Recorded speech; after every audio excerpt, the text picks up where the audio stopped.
수요일 새벽에 오신 우리 성도님들을 환영합니다. 우리 손을 들어서 서로 인사하실까요? 네.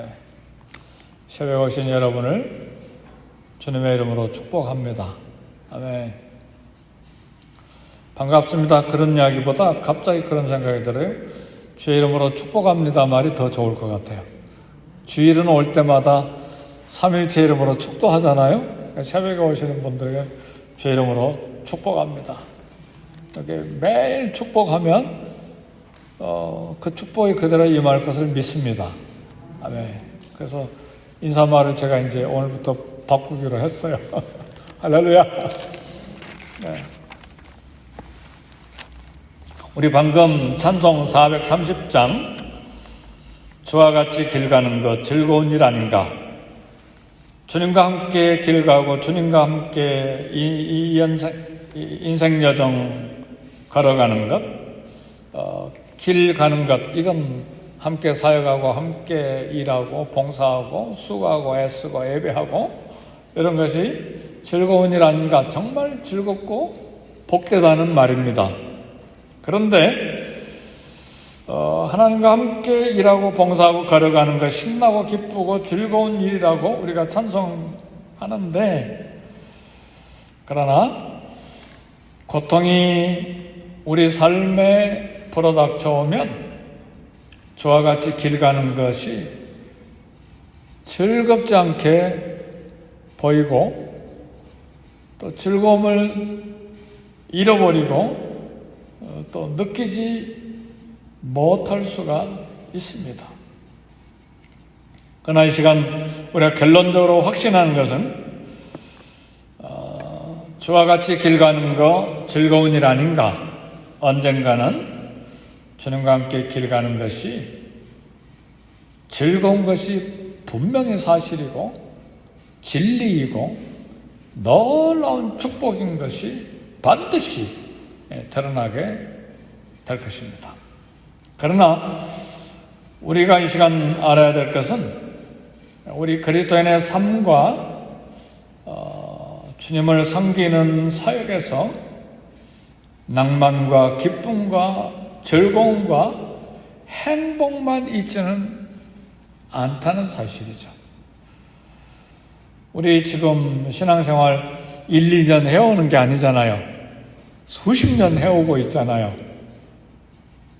네, 분명한 것은 기도하고 예배하고 섬기고 봉사하는데 왜 그렇게 마음을 힘들게 만드는 일들이 많이 생기는지 몰라요.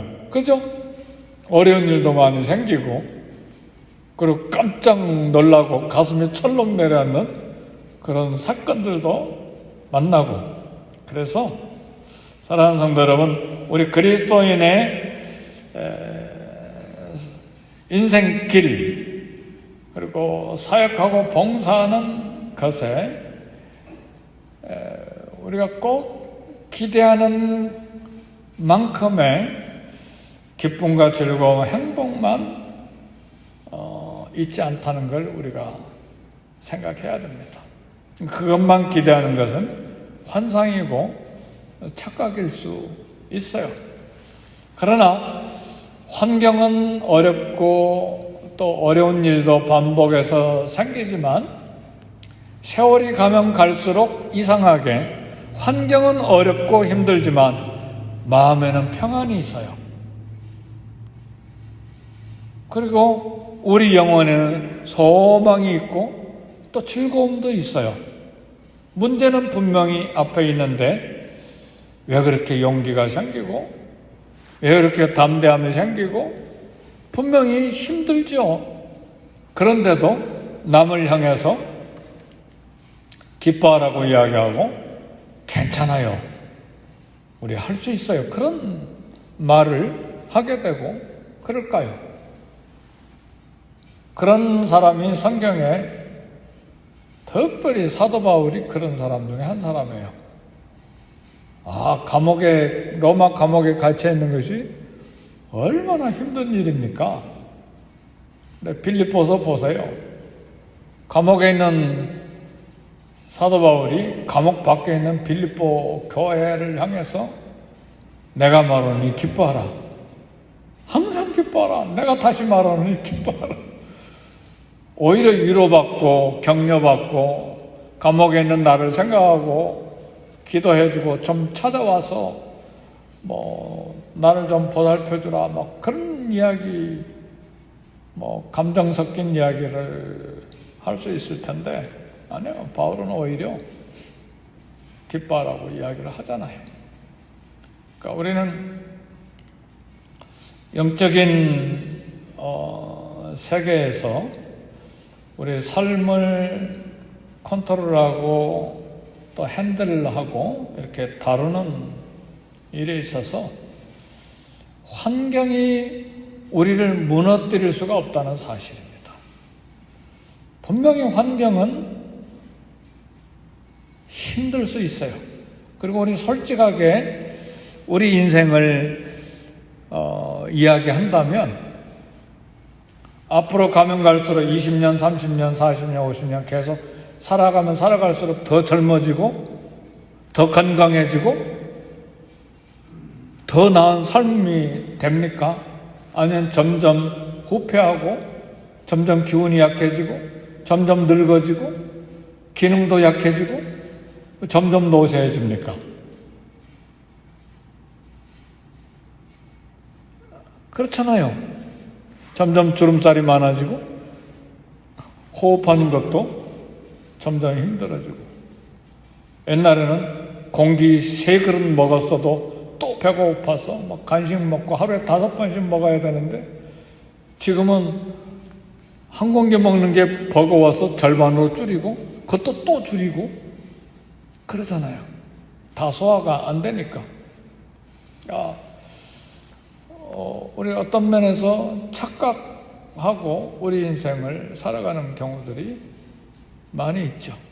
그래서 어떤 분은 그러잖아요. 날 때 4발로 걸어 다녔는데 그러다가 이제 2발로 걸어 다니다가 시간이 지나면 다시 3발로 갔다 지평에 하나 집으니까 그 다음에 앞에 끌고 있는 거 그건 뭡니까? 뭐라고 그럽니까? 다시 4발로 걸어가는 것이죠. 그리고 주님께 가는 것이죠. 그렇죠? 네. 인생을 꼭 그렇게 소극적으로 생각할 필요는 없지만 우리가 하나님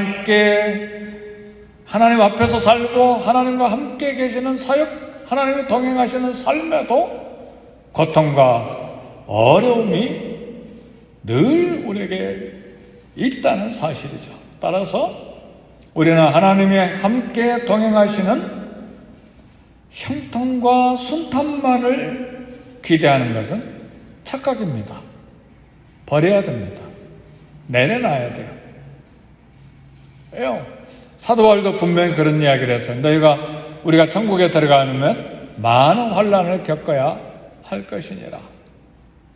그리고 특별히 사도 바울은 왜 그렇게 돌도 맞고 매도 많이 맞고 배가 전도하러 가는 길인데 파손되는 게 막 3번, 4번 이상 파손되고 굶고 춥고 모함당하고 위협을 당하고 너무나 그런 일을 많이 당했는지 모르겠어요. 바울은 결국 고백을 했죠. 하나님 계시받은 게 너무 많아가지고 교만하지 않도록 하나님께서 나에게 가시를 주셨다. 이제 잘못하면 계시가 너무 크고 기적을 너무 많이 체험하니까 잘못하면 내가 하나님이다, 내가 예수다, 그렇게 교주로 빠져나갈 가능성이 크죠. 그래서 나는 내 약한 것을 자랑한다. 내 약한 것에서 하나님 능력이 온전하게 되니까 그렇게 고린도서에서 고백을 합니다. 그래서 하나님께서는 우리에게 복도 주시지만 우리 인간의 한계를 느끼고 너는 하나님이 아니고 인간이다, 그러니까 하나님을 바라봐야 되는 존재다, 그걸 늘 인식시켜 주시는 기도 제목을 우리에게 주세요. 저에게도 마찬가지고 누구에게도 저 사람은 정말 행복하고 모든 것이 다 만사형통하고 다 다 순조롭고 정말 복받은 인생길을 걸어간다. 아니요. 말을 안 해서 그렇지. 다 기도 제목이 있고 다 연약함이 있고 그래요. 그래서 오늘 본문에 보니까 모세 아론이 분명히 하나님의 부르심을 받고 또 모세는 하나님의 설득을 받고 분명한 소명을 듣고 애굽에 왔습니다. 하나님은 그들과 함께 하실 것을 하나님이 계시로 약속하시고 음성으로 말씀하시고 지금도 함께 계시고 그리고 부정할 수 없는 분명한 사실은 하나님의 지팡이가 손에 있잖아요. 할렐루야. 하나님의 지팡이를 지금 모세가 손에 가지고 있잖아요. 그런데 일이 잘 풀리지가 않아요. 주변에 있는 사람들, 성도들까지도 욕하고 저주를 퍼붓고 비난을 퍼붓고 그런 일들을 만난다 그 말이죠. 하나님과 함께 하시는 하나님의 이름으로 비난받고 하나님의 이름으로 원망하는 일들이 모세와 아론에게 생겼습니다. 우리가 하나님 일을 순종하는데 성경 말씀을 가지고 막 공격해요.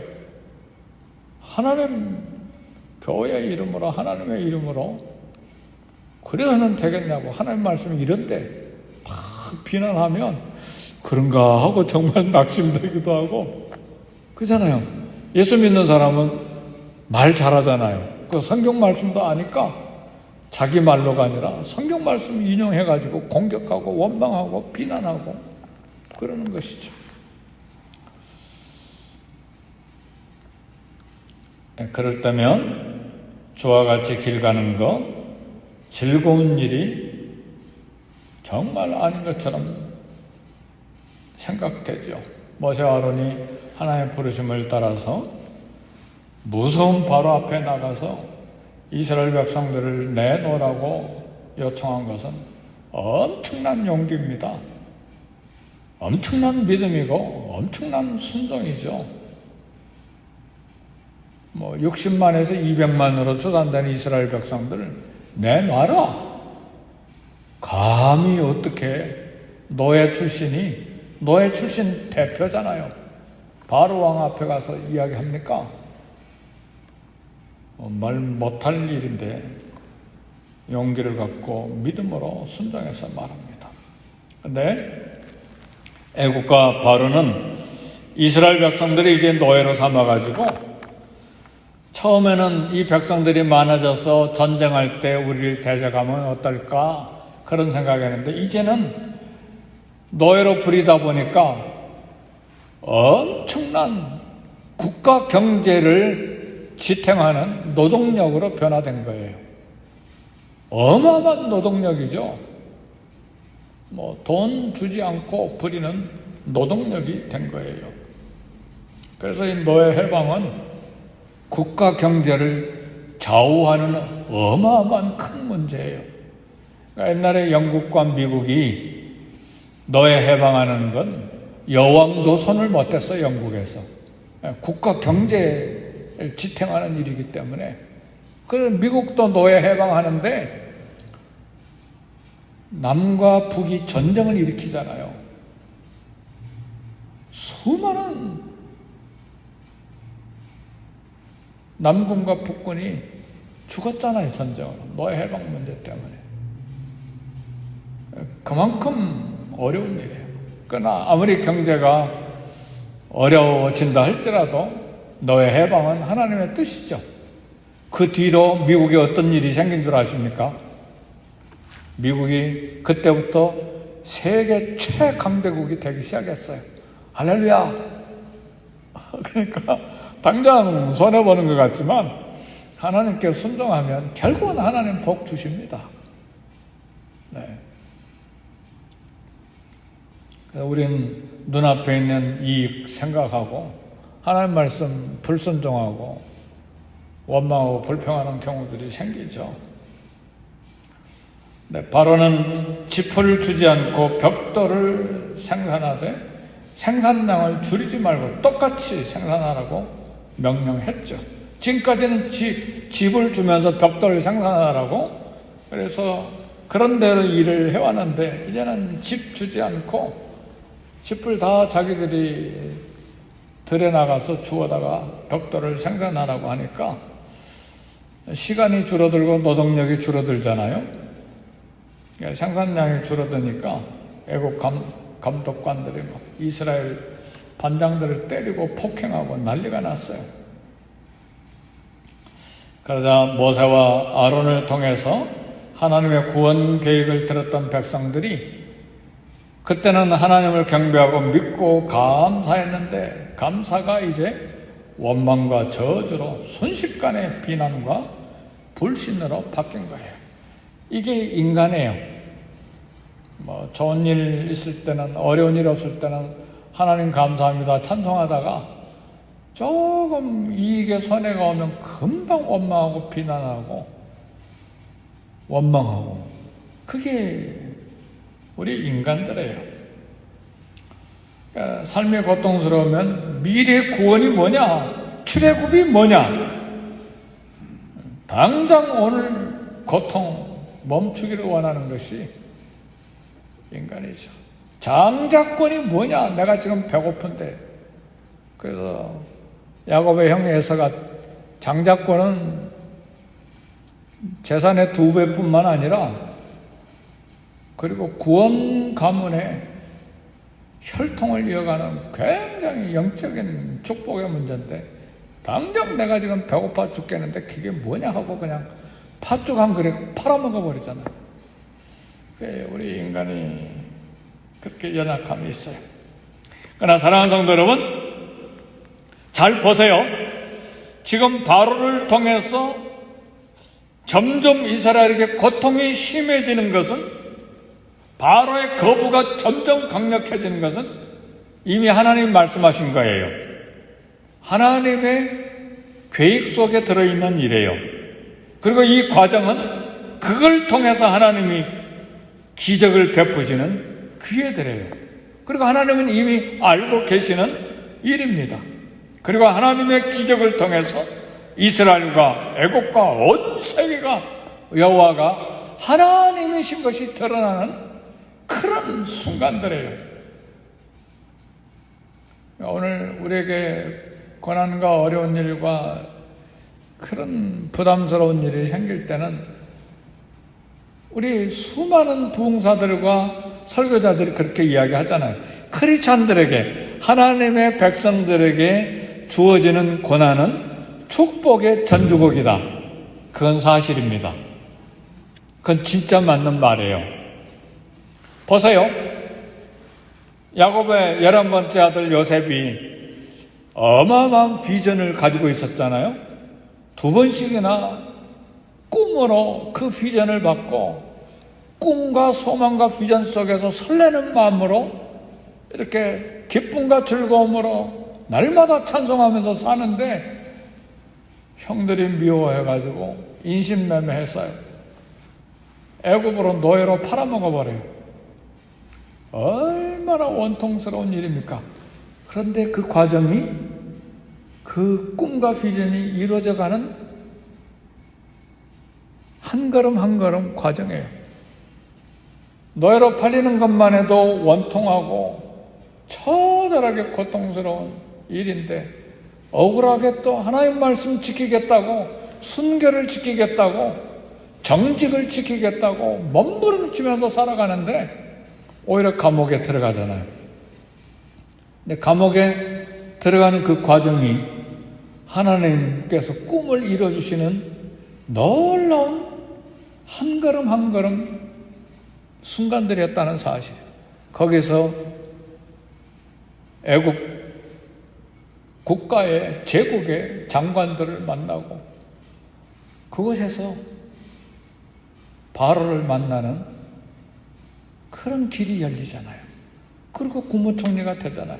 그러니까 하나님의 자녀들, 하나님의 백성들이 예수 그리스도 안에서 구원받은 하나님의 자녀들이 만나는 모든 고난의 현장들은 축복의 전주곡인 것이 사실입니다. 그러니까 바로에게 가서 이스라엘 백성들을 내놓으라, 오히려 더 노동이 심해지고 매질과 고통이 더 심해지는 것은 출애굽의 놀라운 영광이, 하나님의 기적이 더 깊게 나타나는 과정들이라는 사실이죠. 근데 어려운 일이 있다고, 조금 손해 있다고 막 와구와거리는 건 정말 기초적인 믿음도 없는 거예요. 하나님의 손길도 생각 못하고, 하나님 일 앞장서서 일하다가 일이 어려워지고 비난 듣고 원망 들을 때 절대로 실망하거나 포기하지 말고 마침내 출애굽의 대역사로 우리의 섬김이 옳다는 것을 증명해 주실 그 하나님의 손을 기대해야 합니다. 아무도 인정하지 않는 순간에도 우리 하나님이 인정하시고 순종해서 일하는 그 사람을 통해서 큰 역사를 이루십니다. 그래서 맡은 자에게 구할 것은 뭐예요? 맡은 자에게 구할 것은 충성해요. 그리고 요한계시록 2장 10절에는 죽도록 충성하라. 그리하면 뭘 주리라? 생명의 면류관을 주리라. 충성하되 어떻게 충성하라고요? 죽도록 충성하시는 분은 사도 바울인 것 같아요. 우리는 죽기까지 충성은 안 하죠. 그렇죠? 죽기까지 충성하시는 분 한번 손 들어보세요. 그러나 계시록에 부활하신 우리 주님은 분명히 서만학교회를 향해서 이야기하잖아요. 죽도록 충성하라. 그러면 생명의 면류관을 주리라. 귀 있는 자는 성령이 교회들에게 하시는 말씀을 들을지어다. 아멘. 하나님 우리와 지금 함께 계시고, 좋은 일이 있든 어려운 일을 만나든 하나님은 계속 우리와 함께 계시고, 그건 계시의 말씀이고 약속의 말씀이에요. 그리고 그 어려운 일을 통해서 또 하나님이 역사하시고, 또 하나님을 의지하게 하시고, 믿음이 좀 깊어져 가게 하시고, 우리 인생길의 모든 일에 합력해서 선을 이루게 하시는 하나님의 역사는 역사 2000년이 지난 지금에도 동일한 진리의 말씀입니다. 오늘도 이 하나님을 믿고 모든 우리 삶에 일어나는 일들을 하나님의 시각으로, 하나님의 말씀의 시각으로 보고 해석하는 믿음이 저와 여러분의 있기를 주의 이름으로 축복합니다. 기도하겠습니다. 기도하실 때 저와 같이 길 가는 것 진짜 즐거운 일입니다. 네, 그런 믿음, 그런 영적인 은혜가 우리에게 있기를 기도하시고, 이 세상을 위해서 중보기도 하시고 교회를 위해서 기도하시고, 또 우리 썬데이 스쿨과 EM과 우리 모든 교회 부서들을 위해서 기도하시고, 부족한 저를 위해서도 기도하시고, 각자 개인 직장과 자녀들과 일터를 위해서 함께 기도하십시다.